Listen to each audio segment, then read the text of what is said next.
సంబంధించిన కొన్ని ఆయుధాలు ఉన్నాయి, వాటిని మనం ఉపయోగిస్తామన్నమాట. కొన్ని వాక్యాన్ని ఏమనాలి, ఉచ్చరించాలి. కొన్నాటికి దేవుడు ఇలా రాయించి పెట్టాడు అని చెప్తామా చెప్పమా. అప్పుడు మనకు అనారోగ్యం వచ్చిందండి, అప్పుడు ఏ ప్రార్థన చేస్తాం మనం? అంతే కదా. యెహోవా రాఫా, నువ్వు యెహోవా రాఫావి, నిన్ను స్వస్థపరిచే యెహోవా నేనే అన్నావు. ప్రభా నువ్వు నన్ను స్వస్థపరచాలి, నువ్వు పొందిన దెబ్బలు బట్టి నాకు స్వస్థత ఉంది. ఇవన్నీ మొత్తం ఒకటి లైన్ ఎట్టేస్తామన్నమాట. మీరు మరి ఎన్ని పెడతారో నాకు తెలియదు, కానీ నేను ఒకటే వాడతాను. నువ్వు పొందిన దెబ్బల చేత నాకు స్వస్థత ఇచ్చావు. యెహోవా రాఫా, నన్ను స్వస్థపరిచే దేవుడు. అలాగే ఒక్కొక్కసారి ఒక్కొక్క మాట వాడతానన్నమాట అండి. ఆ వాడడం అంటే నోటితోనే కాదు, లోపల మనకు విశ్వాసం ఉండి నోటితో పలికినప్పుడు అది జరిగిపోద్ది అన్నమాట అండి. హల్లెలూయా. మొదటి ఎక్కడ ఉండాలి? మనకి విశ్వాసం లోపల ఉండాలి. లోపల ఉంటే సరిపోలేదు, నోటితో మాటను ఏం చేయాలి? మనం పలకాలన్నమాట. విశ్వాసంతో పలికిన మాటకి శక్తి ఉంటుంది, పవర్ ఉంటుందండి. మన నాలుకలో పవర్ ఉంటుంది. అందుకే జీవం మరణాలు నాలుక వశం అంటాడు ఆయన. అందుకే ఎప్పుడు మన నాలుకలోంచి మంచి మాటలే రావాలి. పిచ్చి పిచ్చి మాటలు మాట్లాడకండి పిల్లల్ని. ఓరి పనికి మాలోడా, పనికి మాలిందానా, ఇలాంటి అసలు వ్యర్థమైన మాటలు, పిచ్చి మాటలు మీ పిల్లల్ని అస్సలు పలకొద్దు. ఆడు నిజంగానే పనికిమాలిన పనులు చేస్తాడు, చేయడం నేను చెప్పట్లేదు. వేస్తే ఒక దెబ్బయి చురుక్కు మంది తగిలేటట్టు, అంతేగాని ఎముకలు ఇరికిపోయేటట్టు కొట్టకండి పిల్లల్ని. మళ్ళీ మీరే హాస్పిటల్లో మోసుకుపోవాలి, ఆడు పట్లు వేయించాలి, ఆడికి పరిచర్య చేయాలి. వాళ్ళని శపించొద్దు, వాళ్ళనే కాదు ఎవరినే శపించకండి. మీరు జీవ మరణాలు నాలుక వశం. మన నాలుకలోంచి జీవము కూర్చుని వచ్చినమే రావాలి, కానీ మరణానికి సంబంధించింది రాకూడదండి, రాకూడదు.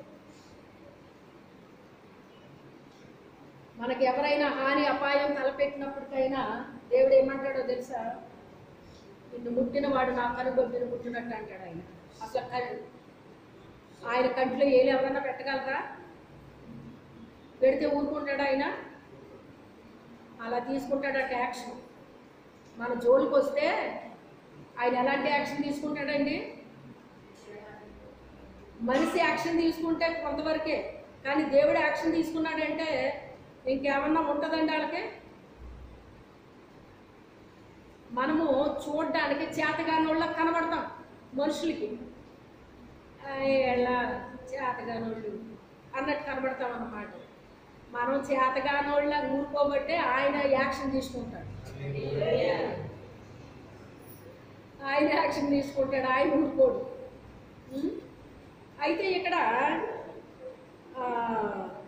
తీసుకెళ్ళి అక్కడ నాటేశాడు, సొదొమ గొమొర్రాలో నాటేశాడు. నాటేయడాన్ని బట్టి అక్కడ ఉన్నాయన్నీ కూడా వీళ్ళకి అంటుకున్నాయన్నమాట. ఇతను వెళ్ళి గవిని వెలుపల కూర్చున్న పెద్దలతో కూర్చుని కూడా అటండి. ఇతను దేవుడి బిడ్డ. ఇతని పనులన్నీ అయిపోయాక ఏం చేయాలి? ఇంటికి వచ్చి చక్కగా స్నానం చేసి బైబిల్ ముందు కూర్చుని బైబిల్ చదువుకోవాలి. అంటే తనకివ్వబడిన సమయాన్ని ఏం చేయాలి? దేవునితో గడపాలండి. ఏం చేయాలి? దేవునితో గడపాలి. అంతే తప్ప ఊరి వెలుపల అంటే ఆ ఊరి వాళ్ళతో ఎందుకని ఆ ఊరి వాళ్ళతో కూర్చోద్దు అంటున్నాడు దేవుడు. అలా సొదొమ గొమొర్రా దేవునికి సంబంధించిన వ్యక్తులు కాదాళ్ళు. నువ్వు 4 మాటలకు చెప్పాలి తప్ప వాళ్ళే నువ్వు వినేసి రావడం కాదు. అసలు ఒక్క మనిషికైనా దేవుణ్ణి పరిచయం చేశారా వీళ్ళు? లోతు కానీ, లోతు భార్య కానీ, పిల్లలు కానీ ఏమన్నా ఒక్క మనిషినైనా రక్షించారండి? ఎవరినైనా ప్రభులోకి నడిపించారా? ఏది చేయలేదు. అందుకే గెలలు ఎలా మారిపోయినాయి అంట? చేదైన గెలలుగా మారినాయి అంట. పళ్ళు పిచ్చి పళ్ళు అయిపోయినాయి అంట. ఆ పళ్ళు గురించి చెప్తుంటే నిజంగా నాకు ఎంత భయం అనిపించిందో అండి. ఆ వచ్చిన చదువమ్మా. వారి ద్రాక్షవల్లి సొదుమ ద్రాక్షవల్లి, ఆ, అది గొర్రెలో పండులో పుట్టినది. వారి ద్రాక్ష పండు ఇచ్చి ద్రాక్ష పండు, వారి ధరను చేదైనది. వారి ద్రాక్ష క్రూర సర్పమును రుచి. ఆ ద్రాక్షారసం ఏమంటున్నాడు? క్రూర సర్పమును రుచి. క్రూరమైన సర్పము. సర్పము వేరు, క్రూరమైన సర్పం అంటే అది ఎంత డేంజరో మీరు ఆలోచించండి. అవునా కదా? నాగుపాముల క్రూర విషము. నాగుపాముల క్రూర విషము. క్రూర విషం అని చెప్తున్నాడు అక్కడ. శ్రేష్టమైన ద్రాక్ష చెట్టు ఉంది. ఆ చెట్టు ఏమని చెప్పింది? మా మీద రాజుగా ఉంది కానీ రా అంటే ఏమన్నది ఆ చెట్టు?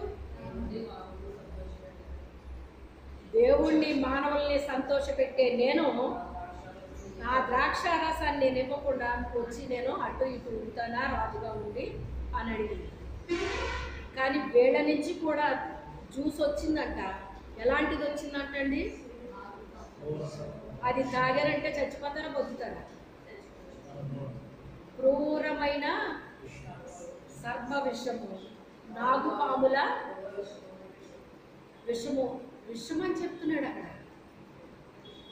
ఆ పిల్లల్లో నుంచి వచ్చినవి ఏంటంట? విషం అంటుంది. కానీ ద్రాక్షావల్లి అని చెప్పాడు మొదట్లో వాళ్ళ గురించి చెప్పినప్పుడు. ఆ ద్రాక్షావల్లి సొదొమ గొమొర్రా ద్రాక్షావల్లిగా మారిపోయింది. అక్కడికి వెళ్ళి ఎందుకు మారిపోయింది? అక్కడ నాటబడడాన్ని బట్టి దాని స్వభావం మారిపోయింది, దాని గుణం మారిపోయింది, దాని బుద్ధి మారిపోయింది, దాని ప్రవర్తన మారిపోయింది, తన నడవడిక మారిపోయింది, తన జీవన శైలి మారిపోయింది. మొత్తం టోటల్గా మొత్తం అంతా మారిపోయింది అన్నమాట అండి. అసలు అందులో నుంచి వచ్చిన జ్యూసు ఎవరైనా ఒకవేళ అలా కనీసం టేస్ట్ చేసినా ఏమైపోతారు? వాళ్ళు చచ్చిపోతారన్నమాట అండి. చచ్చిపోతారు. అంత డేంజరస్ అని చెప్పాడు. అంత డేంజరస్ అని చెప్పాడు. అయితే ఈరోజు మనం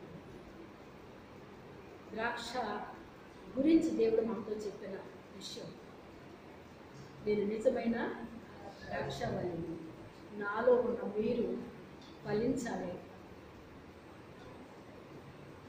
ఫలించకపోతే తీసి పారేస్తారు తండ్రి అని చెప్పాడు.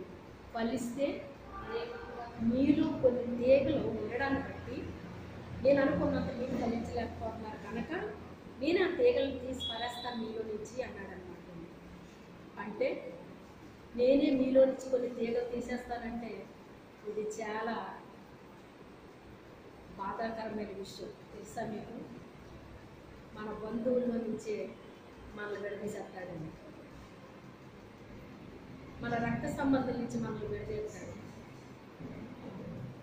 చెప్పలేము, అందరికీ ఒకలా జరుగుతుందని చెప్పలేమండి. అబ్రహాం ఉన్నాడు, తన దేశాన్ని విడిచిపెట్టేమన్నాడు, సొంత జనాన్ని విడిచిపెట్టేమన్నాడు, అన్నీ విడిచిపెట్టేమన్నాడు. ఎందుకు అంటే నిన్ను గొప్ప జన్మగా చెయ్యాలనుకుంటున్నాను నేను. ఒక వ్యక్తిని అలా చెయ్యాలంటే అంత ప్రాసెస్ జరగాలండి ఆ వ్యక్తికి. అలాగే అబ్రహాముని విడిపించేసాడు అక్కడి నుంచి. ఆ తర్వాత లోతు ఉన్నంతకాలం అతనికి ఆశీర్వాదం వచ్చిందా? లోతు కూడా వచ్చాడండి. లోతు వలన ఏమైనా అతనికి లాభం కలిగిందా? అబ్రహాం వలన అతనికి లాభం కలిగింది, కానీ అతని వలన అబ్రహాంకి ఏమైనా లాభం కలిగిందా అండి? లాభం కలగలేదు సరికదా, నష్టాలు వచ్చినాయి. తెలుసా మీకు? నష్టాలే వస్తాయి. అందుకే మీలో పనికిరాని తీగలు కొన్ని ఉన్నాయి, అందుకే మీరు ఫలించలేకపోతున్నారు. అవి మీరు తీసుకోలేరు, నేను తీసేస్తాను. అవి మీరు తీసుకోలేరు, నేను తీస్తాను వాటిని. ఎందుకంటే అప్పుడు మీరు ఇంకా ఫలిస్తారు, మీ ద్వారా నాకు మహిమ కలుగుతుంది అని అబ్రహాముని దూరపరిచాడు దేవుడు. యోసేపుని దూరపరిచాడు దేవుడు. ఎంతో గారాభంగా పెరిగిన యోసేపు అక్కడికి తీసుకొచ్చి ట్రైనింగ్ ఇచ్చేసాడు. ఆ ట్రైనింగ్లో ఎలా జాయిన్ అయ్యాడు అతను? మొదటి పోస్ట్ ఏంటి? మొదటి శుభ్రంగా చెత్త కొట్టి చెవులు మూస్తారు అన్నదమ్ములు. అవునా కదా? ముందు ఇంట్లో నుంచి స్టార్ట్ అయిందండి. ఇంట్లో ఉన్న అన్నదమ్ములే పగట్టేశారు అతని మీద. అవునా కాదా? అన్నదమ్ములు పగబట్టేశారు, ఒంట్లో వేసి కుమ్మేశారు. ప్రాణం పోయిందేమో అనుకున్నారు, కొనబూపురు ఉన్నట్టు అనిపించింది. ఈయన ఊరికినే ఎందుకు సావనివ్వాలి, ఈయన అమ్మేస్తే కొన్ని డబ్బులు వస్తాయి కదా అని చెప్పేసి 30 వెండి నాణాలకి అమ్మేశారు. అందుకే యేసుక్రీస్తుకి సాదృశ్యం. 30 వెండి నాణాలకి ఏం చేశాడు? ఎవరు? యేసుక్రీస్తుకి సాదృశ్యం. ఆ తర్వాత అక్కడికి వెళ్ళిన తర్వాత ఒక బానిస పిల్లవాళ్ళగా ఇంట్లో పనిచేయాల్సి వచ్చింది. ఎన్ని జరిగినప్పటికైనా దేవుడు అతనికి తోడుగా ఉన్నాడా లేదా అంటే, అతనికి అక్కడ ఏమి ఇవ్వబడుతుంది? ఒక ట్రైనింగ్ ఇవ్వబడుతుంది. ఏమి ఇవ్వబడుతుంది? ఒక ట్రైనింగ్ ఇవ్వబడుతుంది.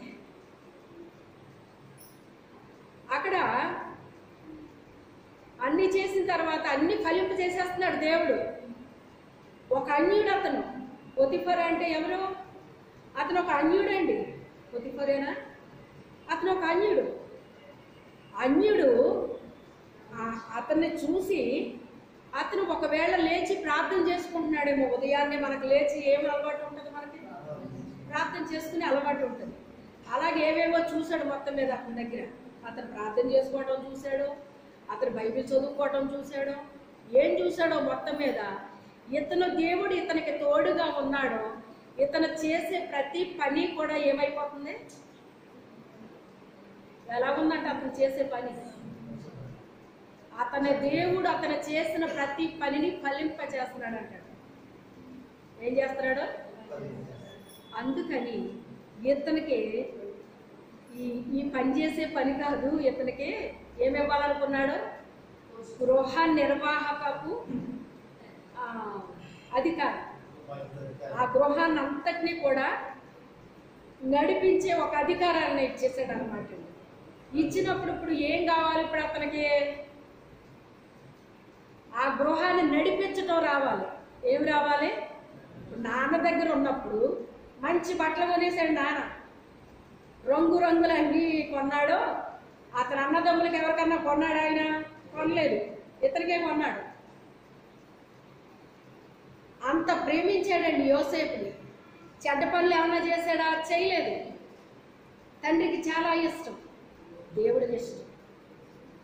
తండ్రికి ఇష్టమైతే దేవుడికి ఇష్టం అవ్వాలని ఏమన్నా ఉందా? లేదు. అంటే దేవుడికి మనం ఇష్టమైనప్పుడు మన తండ్రికి వాళ్ళందరికీ కూడా ఇష్టం అవుతామండి. ఎందుకంటే చెడు పనులు చెయ్యం కాబట్టి వాళ్ళు కూడా ఇష్టపడతారు. మనం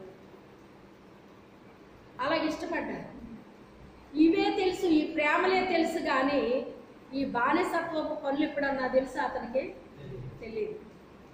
కానీ ఒక ఉన్నత స్థితిలోకి వెళ్ళే వ్యక్తిని ఎప్పుడు కూడా కింద నుంచి తీసుకెళ్తాడు దేవుడు. ఎప్పుడు మనం ఎన్ని మెట్లు ఎక్కినా మొదటి మెట్టుతోనే స్టార్ట్ అవుతాం. అవునా కాదా? మొదటి మెట్టుతోనే స్టార్ట్ అవుతాం. అందుకే దేవుని పని చేయడానికి ఏ రోజున మనం ఫీల్ అవ్వకూడదు. అది ఏ పనైనా కావచ్చు, ఎంత మాత్రం మనం ఫీల్ అవ్వకూడదు. దేవుడు మనకిచ్చిన ప్రతి పనిని మనం చేసుకుంటూ వెళితే మనల్ని అంచెలంచెలుగా తీసుకెళ్తా ఉంటాడు. ఆయన పైకి అంచెలంచెలుగా తీసుకెళ్తాడు. ఆ గృహాన్ని ఎలా నడిపించాలో ఇప్పుడు అతనికి ఒక అధికారము అతనికి వచ్చింది. దేనికి ఎంత ఖర్చు పెట్టాలో, దేన్ని ఎలా చెయ్యాలో, ఆ పని వారిని ఎలా మెయింటెనెన్స్ చెయ్యాలో, ఇంటి వారిని ఎలా చెయ్యాలో. అందుకే తప్పు చేయాల్సిన పరిస్థితిలో కూడా అతను తప్పు చేశాడా? మరి తన చేతికి అప్పగించాడు కదా. అక్కడ ఒక మాట వాడతాడు అతను, మిమ్మల్ని తప్ప ఇల్లంతా నా యొక్క యజమానుడు నా చేతికి అప్పగించాడు అంటున్నాడు. అంటే తన పనిలో అతను ఎంత నమ్మకంగా పనిచేస్తున్నాడో మీరు ఆలోచించండి. అక్కడ ధనాపేక్ష అతని దగ్గర లేదు, పదవి వ్యామోహం అతని దగ్గర లేదు, ఆకర్షించబడే తత్వం అతని దగ్గర లేదు, తగ్గింపు స్వభావం అతను కలిగి ఉన్నాడు. ఇలా చూసుకుంటూ పోతే అనేకమైన గుణలక్షణాలు అతని దగ్గర కనబడుతున్నాయి. తప్పు చేయనందుకు చెరసాలలోకి వెళ్లాల్సి వచ్చింది. ఆ చెరసాలకు వచ్చిన అతనికి కళకి అర్థం చెప్పినందుకు 2 సంవత్సరాలు అందులో ఉండిపోవాల్సి వచ్చింది. అర్థం చెప్పినందుకు కాదు, అర్థం చెప్పిన తర్వాత నువ్వు రాజు దగ్గర గిన్నె అందించినప్పుడు నన్ను జ్ఞాపకం చేసుకో అన్నాడు. అది చాలా పొరపాటు. దేవుని ఎన్నికలో ఏర్పాటులో ఉన్న వ్యక్తి ఎప్పుడు ఇలాంటి మాటలు రాకూడదండి. కొంచెం నన్ను జ్ఞాపకం చేసుకోండి, కొంచెం నా పేరు చెప్పండి, ఇలాంటి మాటలు రాకూడదండి. దేవుడికి అస్సలు నచ్చదు. అదే వ్యక్తిని దేవుడు ఉపయోగించుకుంటాడు, కానీ మనము అనకూడదు. ఆ తర్వాత ఆ వ్యక్తిని దేవుడు ఉపయోగించుకున్నాడా లేదా? ఎప్పుడు ఉపయోగించుకున్నాడో? 2 సంవత్సరాలు పట్టింది. 2 సంవత్సరాలు పట్టింది. పొరపాటును కూడా ఎప్పుడు ఎవరి మీద ఆధారపడకని బుద్ధి చెప్పాడు దేవుడు. మనకి బుద్ధి చెప్పాడంటే ఇక లైఫ్లో మనం ఎప్పుడు మర్చిపోకుండా చెప్తాడు మనకంటే. లైఫ్లో మర్చిపోమండి. ఇంకెప్పుడైనా చేశాడు అలాంటి పొరపాటు పనులు? అయినా చేయలే. ఒక్క ఇంటిని నడిపించడం నేర్పించాడు గనక దేశాన్ని అతను ఏం చేస్తున్నాడు? ఇప్పుడు ఏలేవాడిగా చేసేసాడు. హల్లెలూయా.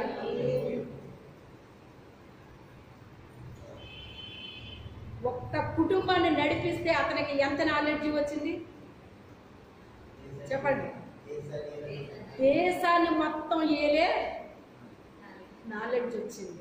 ఇలా చెయ్యాలా? మనం పిల్లలకు చెప్తామండి పనులు. ఎన్నిసార్లు చెప్పాలరా నీకు? ఇన్నిసార్లు పంపిస్తున్నాను కదా. మీ పిల్లల్ని ఎవరినైనా మీరు షాపులకు పంపిస్తున్నారా? మీరు పంపించరు, నాకు తెలుసు. ఎందుకంటే వాళ్ళు వెళ్ళి తెచ్చే అంత స్థితి ఇప్పుడు ఆ పిల్లల దగ్గర లేదు, ఏ పిల్లల దగ్గరని. అవునా కాదా? ఒక్కసారి మీ చిన్నప్పుడు మిమ్మల్ని ఊహించుకోండి, మీ అమ్మగారు మీ నాన్నగారు ఎలా వాడేసుకునేవారు. ఒకే ఒక్కసారి మా నాన్నగారు నాకు ఒక పని చెప్పారండి. ఒకే ఒక్కసారి లైఫ్లో పాపం ఒక్కసారి అన్నమాట. ఏదో పని మీద వెళ్ళి తిరిగి వచ్చాడు ఆయన. ఆయనే చేసుకునేవారు, ఇంటికి కావాల్సినవి అన్నీ కూడా తనే చేసేవారు. కానీ మా అమ్మగారిని కూడా బయటకు పంపించేవారు కాదండి. ఆయన ఇంట్లో పని చెప్పడం ఇష్టం ఉండదు మా నాన్నగారు. ఆయన పాపం తిరిగి వచ్చి ఎప్పటికి మా అమ్మ ఆయిల్ అయిపోయింది అన్నాను. ఆయిల్ అయిపోయిందంటే నాకు అసలే పని చెప్పరు కదా, మరి నేనేమో గారాలు పెట్టిని, నాకు అసలు చెప్పరు. ఏం చేయాలో అర్థం అవ్వలేదు. మా నాన్నకి అటు ఇటు చూసి ఇప్పటికి నేను వెళ్ళలేను ఎక్కడికైనా, ఎలాగా అని చెప్పేసి అని దగ్గరలో ఉన్న కొట్ల దగ్గర కొనేవారు కాదండి ఈయన. అప్పట్లోనే పెద్ద షాపులు కూడా ఉండేవి కదా. ఇప్పటిని బట్టి చూసుకుంటే అవి పెద్ద షాపులే. ఇప్పుడు మనకి పెద్ద షాప్ అంటే ఏంటి? Shopping mall. మన రంపచోడని చూసుకుంటే పెద్ద షాప్ ఏంటండి మనకి? అది అప్పట్లో అలాంటి వాటికి వెళ్ళి తెచ్చేవారు, కానీ చిన్న చిన్న షాపుల్లో తెచ్చేవారు కాదండి. ఇప్పుడు ఏం చేయాలో తెలియక ఇంకా ఇప్పుడు పాపం పని చెప్పిన ఆయన నాకు ఎలా చెప్పాలో తెలియట్లేదు. మరి ఇలారా అన్నా, ఏనానా అన్నాను. మా అమ్మ పిలిచినా మా నాన్న ఎవరు పిలిచినా నేను స్పందించేదాన్ని వెంటనే. అప్పుడు ఏ నాన్న అని దగ్గరికి వెళ్తే అక్క ఏం లేదురా. మరి ఎందుకు పిలిచావు నాన్న అంటే ఏం లేదమ్మా అంటే నన్ను పంపించడం ఆయనకి ఇష్టం లేదు. మళ్ళీ అటు ఇటు చూసి ఆయనకి పాపం వెళ్ళడానికి ఇంకా బాగా శ్రమపడి వచ్చినట్టున్నారు ఏదో పని మీద వెళ్ళి. ఇంకా అతనికి ఆయనకి వెళ్ళడం కుదరక నేను అనకు నేను తెచ్చుకుంటాను అక్కడికి వెళ్ళి పెద్ద కొట్టు దగ్గర, ఇక్కడ మనకి దగ్గరలో ఉంది కదా అక్కడికి వెళ్ళి కొంచెం ఆయిల్ తెస్తావా, ఈ పూటకు తెస్తే సరిపోతుందిలే, కొద్దిగానే ఒక 1/2 కేజీ ఎంతో తెమ్మన్నారు, 1/2 కేజీ ఏదో చెప్పారండి. చెప్పేసరికి అలాగే నాన్న అన్నాను అన్నమాట. నాకు అలవాట్లేదు కదండి, నాకు అలవాటు లేక అది బాటిల్ తీసుకున్నాను, ఆయిల్ బాటిల్ తీసుకుని నాకు అలవాటు ఏంటండి పాటలు పాడుకోవటం. నేను పాటలు పాడుకుంటా బయలుదేరాను అనమాట. బయలుదేరేటానికి ఎంత నూనె తేమన్నారో నేను మర్చిపోయాను. అప్పుడు మళ్ళీ వెనక్కి వచ్చేసి నాన్నయ్య ఎంత తెమ్మన్నావు నువ్వు అన్నాను. ఎంత రా అన్నాను. అలాగే అన్నాను. మళ్ళీ బయలుదేరాను. మళ్ళీ పాటలు పాడుకుంటున్నాను. మళ్ళీ మర్చిపోయాను. మళ్ళీ వెనక్కి వచ్చి నాన్నయ్య ఎంత తెమ్మన్నావు అంటే అంటే వద్దురా అది ఇలాగ ఇచ్చే, నేను తెచ్చుకుంటానులే ఇలాగ ఇచ్చే అని మా నాన్న తీసేసుకున్నాను అన్నమాట. ఇది ఎందుకు చెప్పానంటే ఇప్పుడు ప్రస్తుతం మీ పిల్లల పరిస్థితి ఇదనమాట. అంటే మీ పిల్లల పాటలు పాడకపోవచ్చు, కానీ వాడు బయటికి వెళ్ళి తేగలుగుతాడా? మీరు మీ ఇంట్లో చేసినట్టు వాళ్ళు చేస్తారా? ఇప్పుడు నేనంటే దైవికంగా అందులో లీనమైపోయాను కాబట్టి నేను అలాంటి పనులు నాకు అప్పచెప్పలేదు, చేయలేదు. ఒకవేళ చెప్పితే ఇదిగో ఇలా చేశాను అనమాట. వద్దులేరా.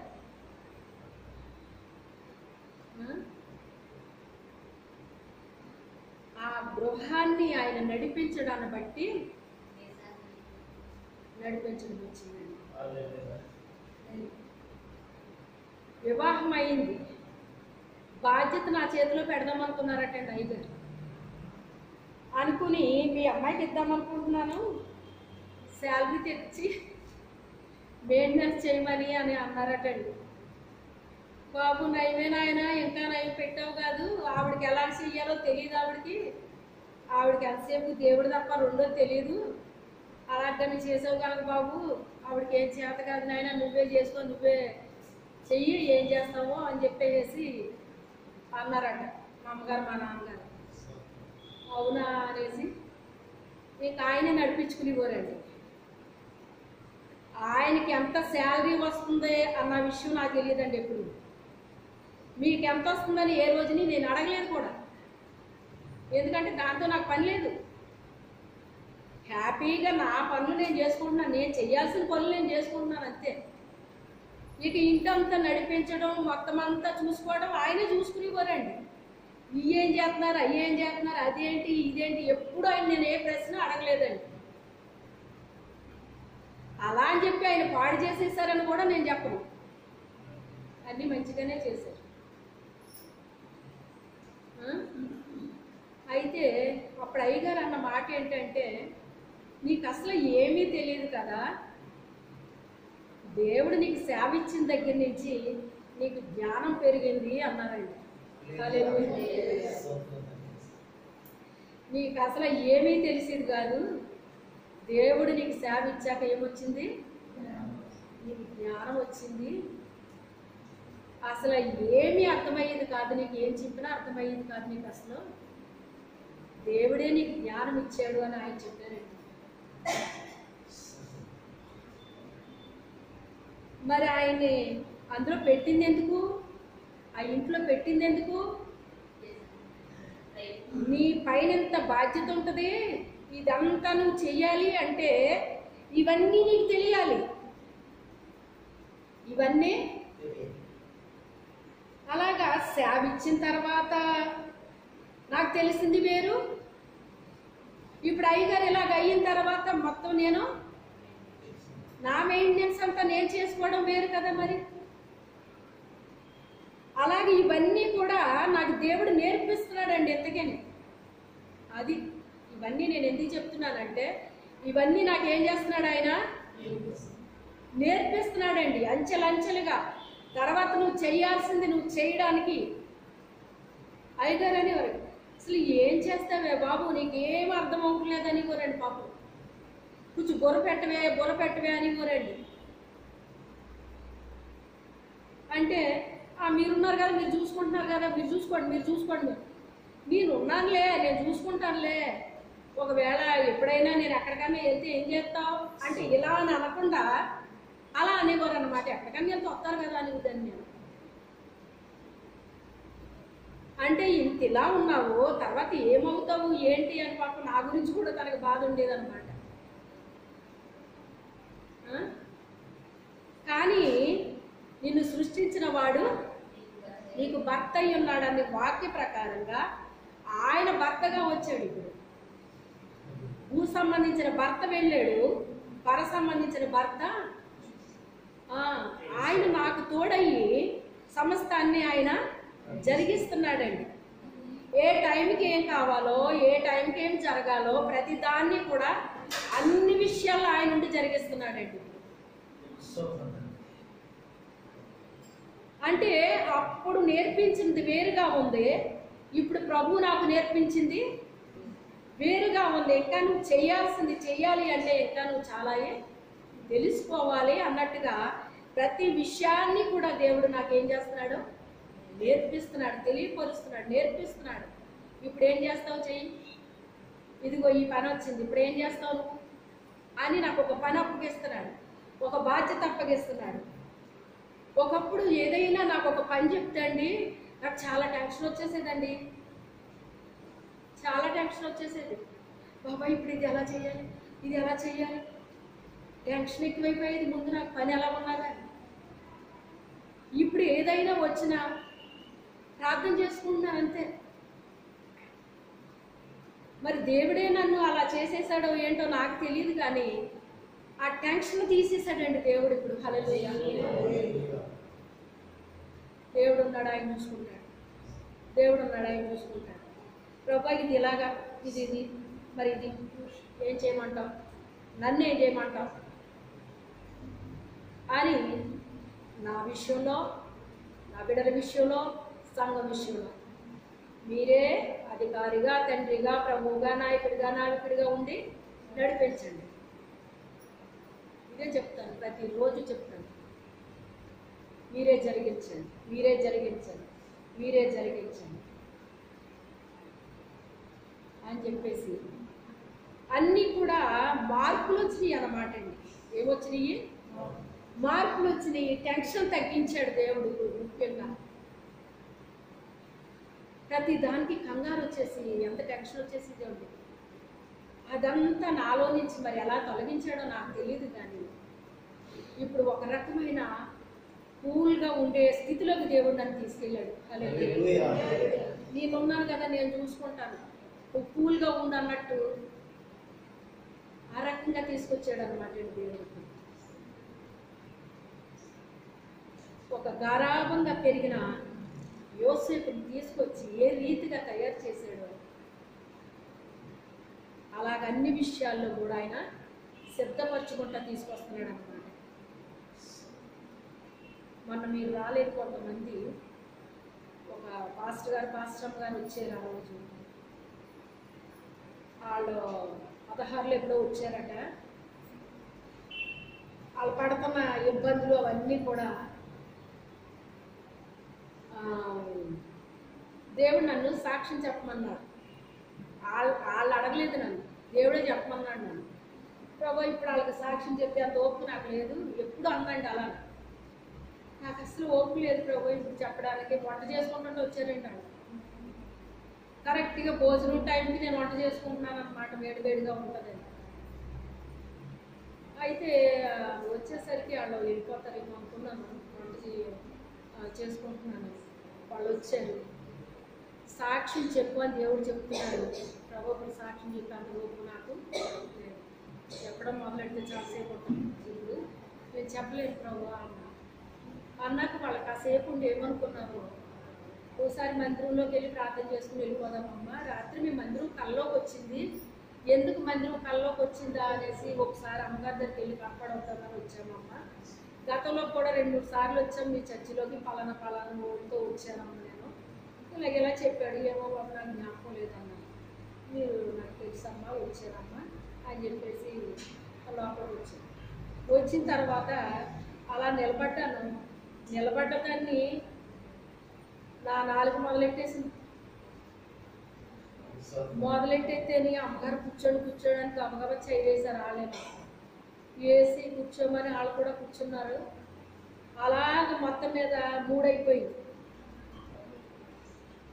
అమ్మ ప్రభు మీ మందిరాన్ని ఎందుకు చూపించారు ఇప్పుడు అర్థమైంది మాకు, నాదంతా నేను అద్దంలో చూసుకున్నట్టుగా చెప్పారు మీరు, ఇంత మంచిగా ఎవరో నాతో ఇప్పటికి ఇలాంటి మాటలు చెప్పలేదు ఎవరోని, నన్ను నా అద్దంలో నేను చూసుకున్నానమ్మా, నాకు ఇప్పుడు చాలా బలం వచ్చింది, నాకు చాలా ధైర్యం వచ్చింది అమ్మగారు, అనేసి ఎంత సంతోషపడ్డాడంటే ఆ పాస్టర్, అంత సంతోషపడ్డాడు. చాలామంది సేవకులు ఇలాగే వస్తున్నారు, అన్నీ సంపాదించుకుని వెళ్ళిపోతున్నారని అంటున్నారు. అమ్మగారు మాకు ఏ లోటు లేదమ్మా, మాకు పొలాలు ఉన్నాయి, ఇళ్ళు ఉన్నాయి, అన్నీ ఉన్నాయమ్మా. దేవుడు ఎక్కడికి వెళ్ళమన్నామో లాగా టీచర్ పోస్ట్ వదిలేసి నేను వచ్చానమ్మా, నాకెందుకమ్మా ఇవన్నీ, దేవుడు వెళ్ళమన్నామోలా వచ్చాను. మాది పాడేరు దగ్గర, అంటే పాడేరు దగ్గర ఏదో ఊరు అయ్యి ఉంటుంది కోసపాపం, అక్కడి నుంచి వచ్చానమ్మా అని చెప్పేసి పిల్లలిద్దరిని హాస్టల్ వేసేసుకున్నారండి. ఓ పిల్లోడు 8th, ఓ పిల్లోడు 4th అనుకుంటా అని చెప్పేసి అన్నాడు. మరి నా నా నా సాక్ష్యం అంతా చెప్పించాడు కదా దేవుడు. అంటే ఈయన ఏదో చాలా బాధపడిపోతున్నాడు అన్నమాట. ఏంటి ఇలా మాట్లాడుతున్నారు, ఏంటి అదేంటి ఇదేంటని ఏదో పురుషులు ఏడరేమో అనుకుంటాం, కానీ అందరు ఎదురుకుండా ఏడరండి. పాపం వాళ్ళు ఏడుస్తారు, ఎవ్వరు చూడకుండా ఏడుస్తారండి పురుషులు ఏడుస్తారు. అవునా కదా? నిజంగా చెప్పండి. చెప్తే మీకోసం ప్రార్థన చేస్తాను. ఎత్తట్లేదు చెయ్య. అయితే వాళ్ళు ఏడుస్తారు, ఏ మనిషికి అది జాడ మాత్రం, వాళ్ళకి మనసు లేదు. అయితే అలాగే ఏదో బాధపడుతున్నట్టున్నాడు అనమాట. ఇక్కడ తీసుకొచ్చి ఇదంతా చెప్పించేసరికి అతను నేనేదో పడిపోయాను అనుకున్నాను, కానీ అమ్మగారు ఇంకా ఎక్కువ పడ్డారా అని ఇప్పుడు అతనికి ఏమొచ్చింది, ధైర్యం వచ్చేసింది అనమాట. ఇంకా ఎక్కువ ఉంటాయి బాబు, ఇవే కాదు, నేను ఇంకా చాలా తక్కువ చెప్పానమ్మా. నేను చెప్పాలంటే రోజులు పడతాయి, కానీ అదే అమ్మగారు 3 అయ్యింది అప్పుడేని, మీరు భోజనం చేశారో లేదోనమ్మా అంటున్నాడు. నా భోజనం కూడా ఎందుకులే బాబు, ఆయనకి నాకున్న మరి బంధం ఇలాగే ఉంటుంది. మీ గురించి నన్ను ఫాస్టింగ్ ఎట్టాడు, అంతకంటే ఏమీ లేదు, 3 గంటలు ఫాస్టింగ్ ఉండు, తర్వాత తిండి గంటలే అన్నాడు ఆయన అని అన్నాను. వాళ్ళు ఎంత సంతోషంగా వెళ్ళారంటే అండి, ఎప్పటికి వచ్చిన సేవకులు ఏమన్నా కానిపిస్తే బాగుండని, మాకెంత ఇవ్వండి అని ఇండైరెక్ట్గా చెప్పునోళ్ళు ఎంతమంది చూసాను నేను, కానీ అతని దగ్గర నేను అది చూడలేదు.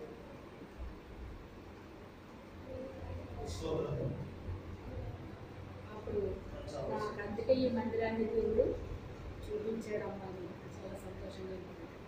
దేవుని చిత్తమైతే మళ్ళీ వస్తానమ్మా. మనకి మనల్ని బలపరిచే వాళ్ళు అందరూ ఉండరండి.